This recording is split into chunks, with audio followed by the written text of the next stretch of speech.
Estamos reunidos mais uma vez, num ambiente de amor e serenidade, e vamos, para iniciar a nossa preleção, sempre iniciamos com uma prece. Então vamos fechando os nossos olhos. Se você se sentir confortável com os olhos abertos, não tem problema. E vamos respirando serenamente nesse momento.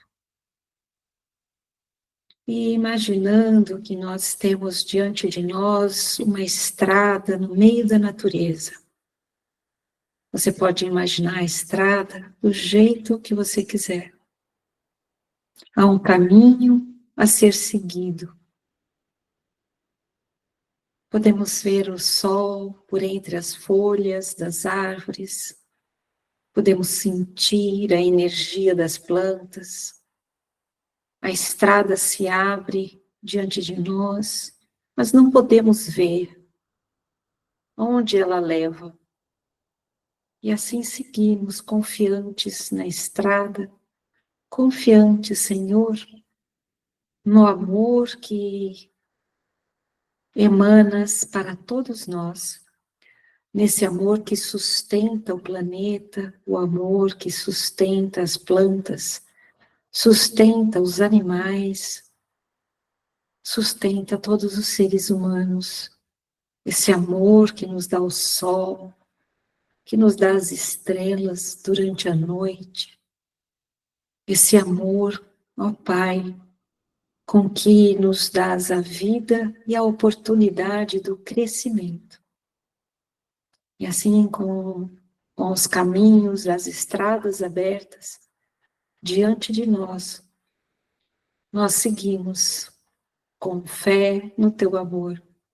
E nesse momento pedimos, para iniciarmos a nossa preleção de hoje, que o Teu amor nos guie, nos abençoe.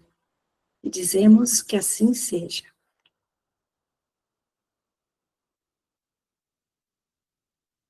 O tema de hoje da nossa preleção é abrir os caminhos do Senhor. Então começamos com uma estrada. Cada um pode ter imaginado a estrada que se abre diante de você. Ela pode ser uma estrada de pedras, de areia, uma estrada asfaltada, pode ser uma estrada fácil, difícil. Você pode ter imaginado uma estrada bem estreita, passando no meio das montanhas. Por fim, às vezes, a vida nos oferece os caminhos e nós trilhamos, precisamos abrir esses caminhos. E hoje nós vamos refletir e sentir juntos o tema que é abrir os caminhos do Senhor. Como é que é para cada um de nós receber, ter uma missão, ter uma tarefa, realizar essa tarefa? E podemos pensar o caminho, a estrada que nós pensamos, como uma tarefa a ser realizada para alcançarmos, chegarmos a algum lugar. Será que a gente pensa que a tarefa que nós recebemos é muito especial, é uma missão muito especial, para uma pessoa muito especial? Ou achamos que não recebemos nenhuma tarefa e nos sentimos um pouco pequenos, porque, não tenho missão nenhuma, né? Talvez pensemos que não tenhamos missão. E se essa sua missão, a sua tarefa for para Jesus, como é que você se sente? Pensando que a missão da sua vida, a missão daquilo que você vai fazer nesse mundo, contribuir nesse mundo, é para Jesus, para abrir os caminhos do Senhor. Será que podemos pensar, não é para mim, não, eu sou muito pequena, não, eu estou doente, não. Sinto muito, eu tenho uma festa para ir, eu tenho um casamento para ir, eu não posso. Como é que nós olhamos para essa missão que recebemos na nossa vida? Será que dizemos, eu tenho medo? É muito difícil? E nós respondemos isso para Jesus? Mas podemos pensar na nossa missão, na nossa tarefa. Ela pode ser mais fácil, não é? Ela pode parecer ser mais fácil quando nós olhamos mais para a estrada, para o caminho, o que é que a gente tem que abrir. Seguindo, parece que temos um destino, algo a cumprir. Será que a gente olha primeiro para os problemas, para a dificuldade e já desistimos da tarefa? Talvez a nossa tarefa seja cuidar de alguém muito enfermo e fazer tudo por essa pessoa. Ou talvez a nossa tarefa seja educar os filhos ou educar uma pessoa, ajudar essa pessoa a ganhar autonomia e que ela vá embora e nos deixe, nos abandone. Trabalharmos para ajudar alguém que essa pessoa cresça e vá. Quais tarefas, quais missões nós temos?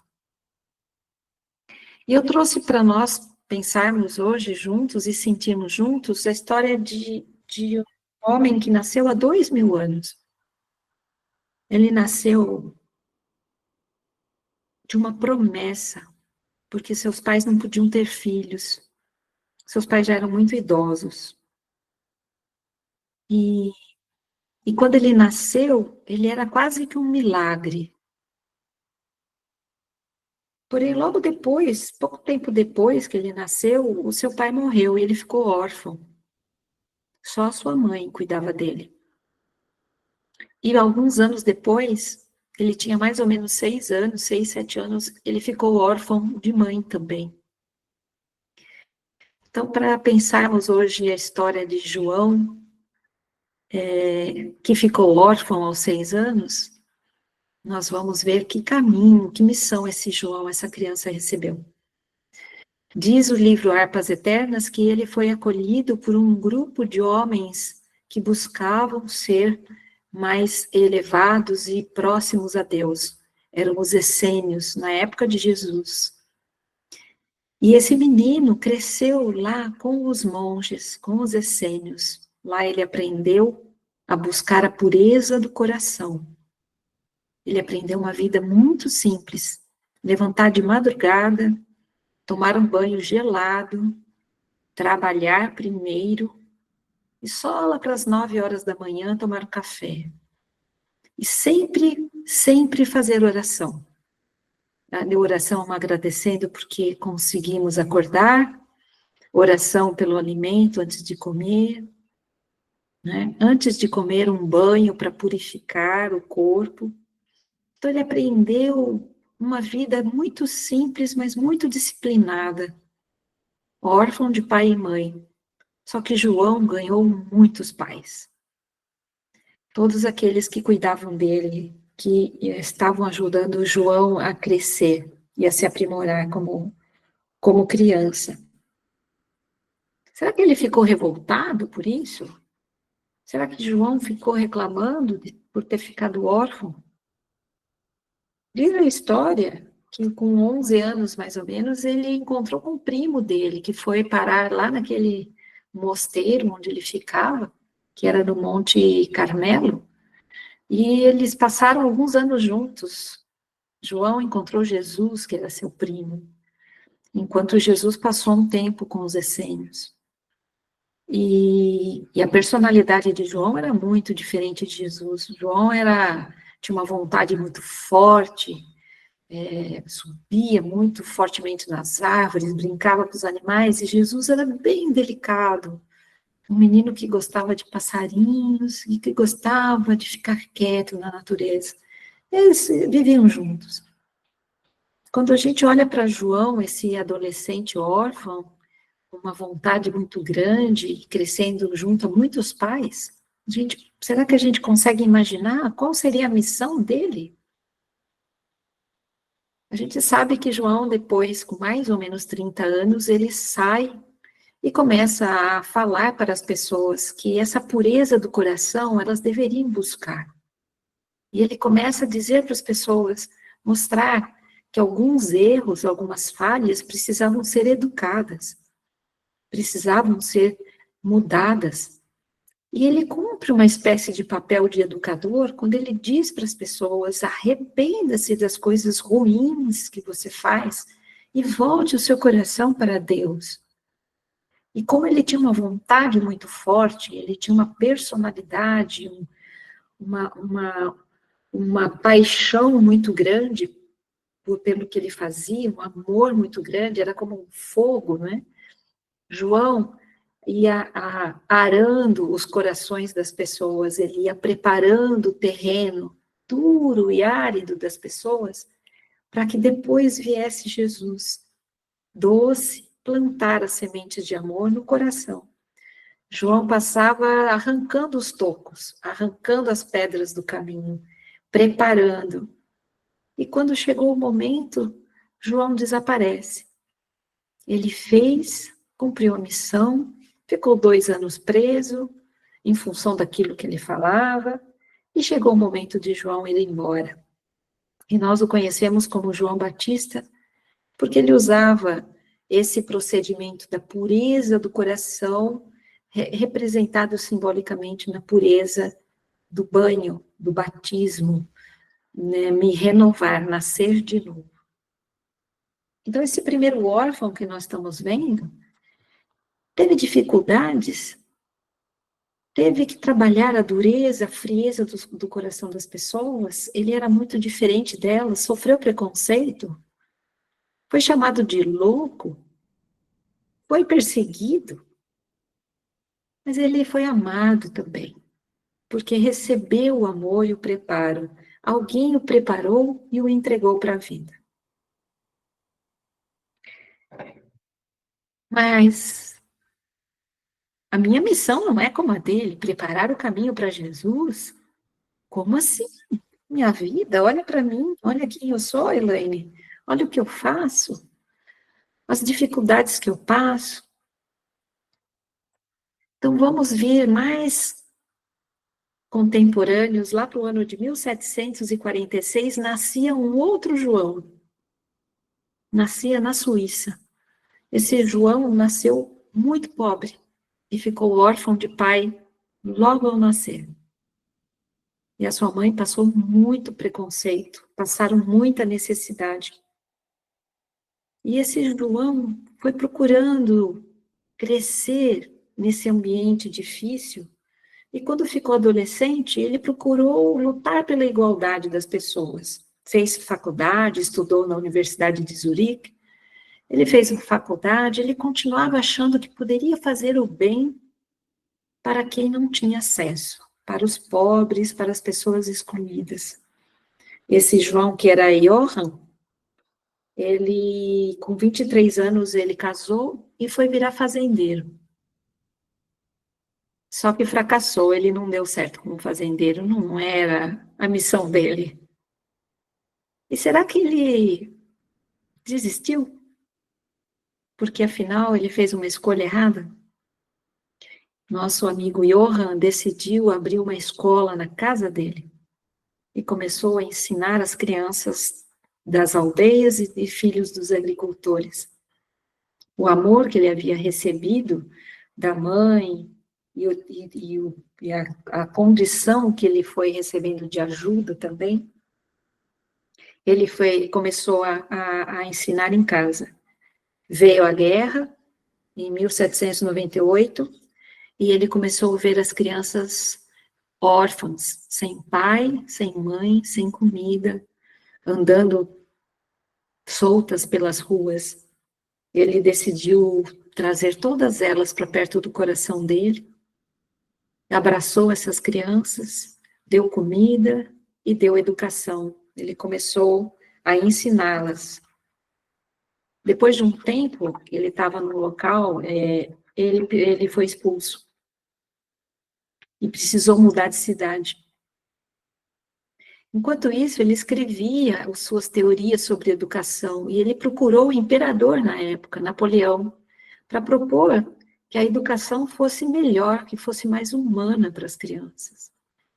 E o Napoleão recusou falar com o nosso amigo João, dizendo que aquilo era coisa de alfabeto, era uma proposta muito, muito simples. João foi para receber um local muito grande, desenvolveu ali sua escola por 20 anos, educou, criou muitos professores, preparou muitos professores e desenvolveu uma pedagogia que a gente usa até hoje. No Brasil, a gente tem a pedagogia Pestalozzi, né? Pestalozzi foi um órfão que, apesar de toda a dificuldade, cumpriu a missão. E ele recebe um aluno de 11 anos na sua escola, que tinha acabado de ficar órfão. E a mãe queria que seu filho tivesse uma boa educação, porque nessa altura a escola de Pestalozzi já estava famosa. O Pestalozzi continuava humilde e ensinando as crianças, as que tinham dinheiro e as crianças órfãs. O nosso novo órfão chega nessa escola, é um dos melhores alunos de Pestalozzi, se dedica, sai dali pedagogo, volta para a França, e anos depois ele muda o sistema educacional da França. Será que vocês sabem de quem que eu estou falando? Além de mudar o sistema educacional da França, ele escreveu vários livros com um método de estudo de aritmética, de química e de geografia, se eu não me engano, usando o método de Pestalozzi. Foi alguém que procurou democratizar o ensino para todas as pessoas, abriu cursos gratuitos na sua casa. Nessa época ele estava em Paris. E ele levou o método de Pestalozzi adiante e conseguiu. Os livros dele foram usados por muitos anos na França, como base do ensino. E ele se chamava Hipólito. É o nosso querido Allan Kardec. Allan Kardec, órfão também. Será que Pestalozzi abriu os caminhos do Senhor ao abrir uma escola na pobreza, abraçando órfãos? E será que no seu abraço abraçou quem viria a ser o pai do Espiritismo? E que democratizou o acesso à educação, assim como trouxe a nós o acesso também à educação de Jesus? A educação do Cristo? Será que foi pequena a missão de Pestalozzi, que passou fome e frio sendo órfão? Será que foi pequena a missão de Kardec, que também foi órfão? Como é que é para nós nos sentirmos órfãos hoje? Será que você se sente órfão? Sem ajuda? Sem amparo? Falta alguém? E como é que nós podemos abrir os caminhos do Senhor, sendo quem nós somos, mesmo com esse sentimento? Eu trouxe o exemplo de 3 órfãos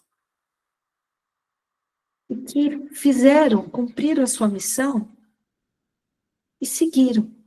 Pestalozzi se aposentou, Kardec assumiu, que era o Hippolyte Rivail, né? Kardec assumiu. Pestalozzi não foi ouvido pelo imperador. Kardec reformou o ensino na França e na Alemanha. Então, muitas vezes, podemos achar que somos órfãos ou muito pequenos, que nossa missão não tem significado. Mas será que nossa missão é ser a estrela principal?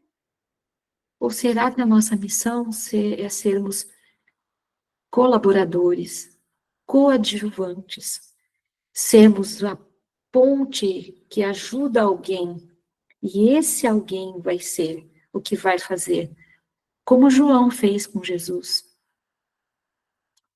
Não era para João brilhar. João dizia: agora é hora de eu desaparecer, para que ele possa aparecer. Então, João vai saindo de cena com a missão cumprida para que Jesus trouxesse os seus ensinamentos.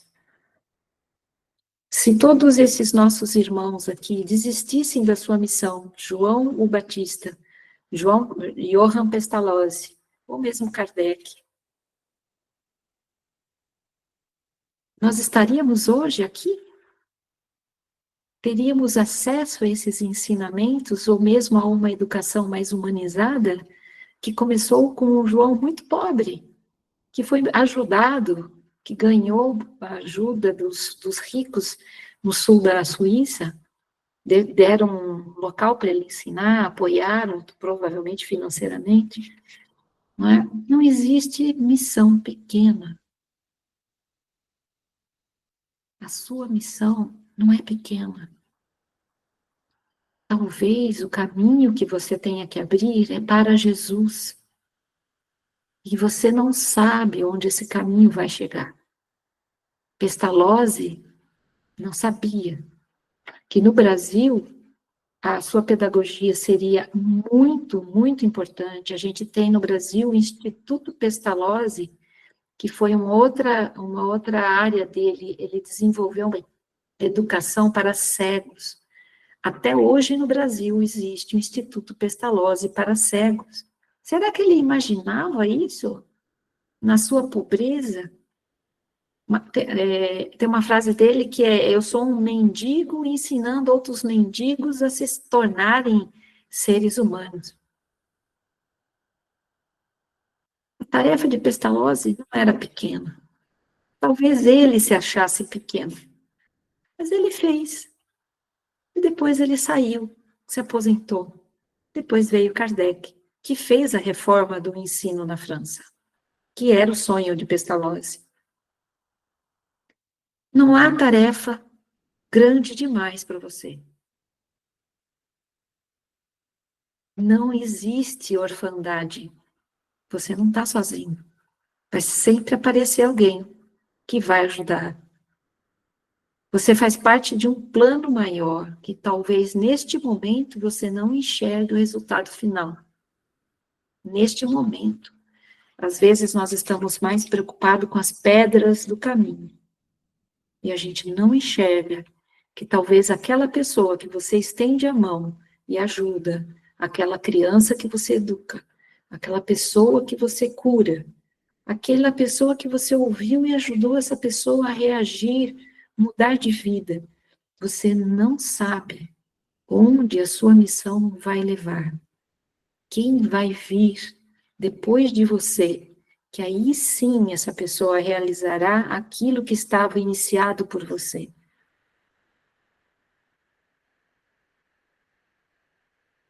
Qual é então a tua tarefa? Qual é a tua missão? E eu diria, a nossa missão sempre vai ser abrir os caminhos do Senhor, para que Jesus semeie uma vida melhor no coração das pessoas, para que Jesus cuide do processo educacional, para que Jesus conduza os processos de cura e de harmonização do planeta. Para isso, não somos órfãos. Nós estamos mais do que capacitados para cumprir a nossa missão, por menor que a gente pense que ela seja. Essa, então, era a minha mensagem, para que a gente possa pensar com muito carinho: sim, Jesus, eu vou cumprir a minha missão. E sigamos todos juntos. Vamos fechar os nossos olhos, então, e fazer a nossa prece? Voltando à nossa estrada, que pensamos no início, como é que ela está agora? Como é que está a luz? Como é que estão as pedras? O caminho é íngreme ou ele é suave? Como é que está agora a iluminação do sol na tua estrada? Como é que está agora você poder olhar para o lado e ver que Jesus caminha junto a você? Que Jesus te apresentou a estrada que você trilha hoje e que Ele pediu: filha, filho, abra esses caminhos em meu nome, porque eu tive sede e me destes de beber, porque eu tive fome e me destes de beber, de comer, Eu estava nu e você me vestiu. Eu estava enfermo e você me visitou. Portanto, vinde a mim, amados do meu Pai. É isso que Jesus nos diz. E o caminho está aberto, Senhor. Que possamos levar o alimento espiritual, a água da fonte viva que jorra de ti. Que possamos levar as vestes que cobrem a alma de carinho. Que possamos levar a saúde que reabilita a alegria e a esperança nas pessoas. Que possamos seguir, Senhor, as nossas missões, levando paz ao planeta. Que haja paz, harmonia e alegria, Senhor, no mundo, a começar em nós, em cada um de nós. E assim, amado Jesus, nós pedimos permissão para encerrarmos este encontro neste momento, sempre caminhando na tua presença, na tua luz. E dizemos então que assim seja.